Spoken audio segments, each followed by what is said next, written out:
So hey guys, আজকে আমার কাছে আছে 50 টাকার একটা বড় লেজের প্যাকেট। আর আমার কাছে আছে 10 টাকা করে 5টা ছোট লেজের প্যাকেট। তো আজকে আমরা দেখবো 50 টাকার এই একটা বড় প্যাকেটের লেজের পরিমাণ বেশি থাকে নাকি 10 টাকা করে এই 5টা ছোট লেজের প্যাকেটের লেজের পরিমাণ বেশি থাকে। তো তোমরা যদি এটাকে চুজ করে থাকো তাহলে অবশ্যই লাইক করো। আর যদি তোমরা এই ছোট প্যাকেটগুলোকে চুজ করো তাহলে অবশ্যই সাবস্ক্রাইব করো। তো চলো আজকের এই এক্সপেরিমেন্টটা স্টার্ট করা যাক।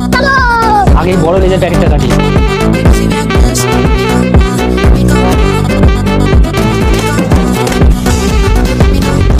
তো এতে আছে পুরো টোটাল 81 গ্রাম। বড় প্যাকেটটা ছিল 81 গ্রাম। এবার এইটা একটা একটা করে কেটে দেখবো যে এর মধ্যে কত গ্রাম আছে।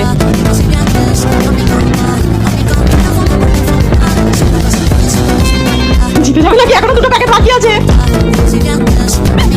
তুলে দিই। অলরেডি 105 গ্রাম হয়ে গেছে।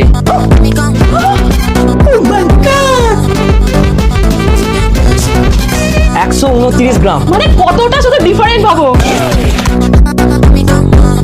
দুটোর দাম সেমই, ওটা শুধু একটা বড় প্যাকেটের মধ্যে আছে, এগুলো ছোট ছোট 5টা প্যাকেটের মধ্যে আছে। মানে হিসাব মতো প্রায় এরকম 10 টাকার একটা প্যাকেট বেশি হচ্ছে। সেটাই তো, হিউজ ডিফারেন্ট এটার মধ্যে। তোমরা বুঝে গেলে পরের বার থেকে কোন প্যাকেটটা কিনতে হবে।